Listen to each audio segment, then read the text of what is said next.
আন্তর্জাতিক ক্রিকেটে প্রায় ১,০০০ জন প্রতিপক্ষের বিপক্ষে খেলেছেন সাকিব আল হাসান। সংখ্যার বিচারে তিনি সবার চেয়ে এগিয়ে। দ্বিতীয় ও তৃতীয় স্থানে থাকা মুশফিকুর রহিম ও সচিন টেন্ডুলকার সংখ্যাটাকে ৯০০তেও দিতে পারেননি। তবে লম্বা এই ক্যারিয়ারে সাকিব এবার অভিনব এক কীর্তি গড়লেন। বাবার পর খেললেন ছেলের বিপক্ষেও। বাপ ব্যাটার সেই জুটির নাম হলো মাইকেল ভন ও আর্চি ভন। মাইকেল ভনের বিপক্ষে সাকিব আন্তর্জাতিক ম্যাচ খেলেন, যদিও আর্চির সাথে সাকিব আন্তর্জাতিক ক্রিকেটে নয় মুখোমুখি হয়েছেন কাউন্টি ক্রিকেটে। সাবেক ইংলিশ অধিনায়ক মাইকেল ভনকে নতুন করে চেনানোর কিছু নেই। বাংলাদেশের বিপক্ষে 4টি টেস্ট ও 6টি ওয়ানডে খেলেন ভন, নেতৃত্বও করেন।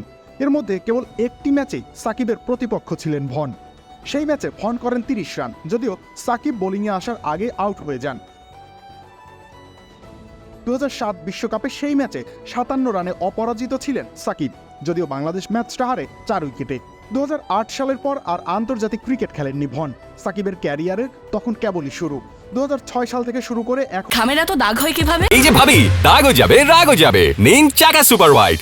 এখন অবধি তিনি সার্ভিস দিয়ে যাচ্ছেন বাংলাদেশ দলকে। কাউন্টিতে সাকিব খেলছেন সারের হয়ে। সমারসেটের বিপক্ষে খেলতে নামেন, সেখানেই তার প্রতিপক্ষ ছিল আর্চি ভন। সাকিব এবার ভন জুনিয়রের বিপক্ষে বোলিংও করলেন।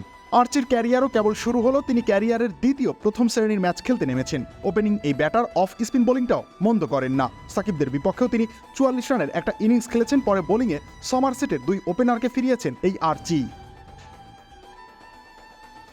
রবিউল ইসলাম রনি, খেলা ৭১।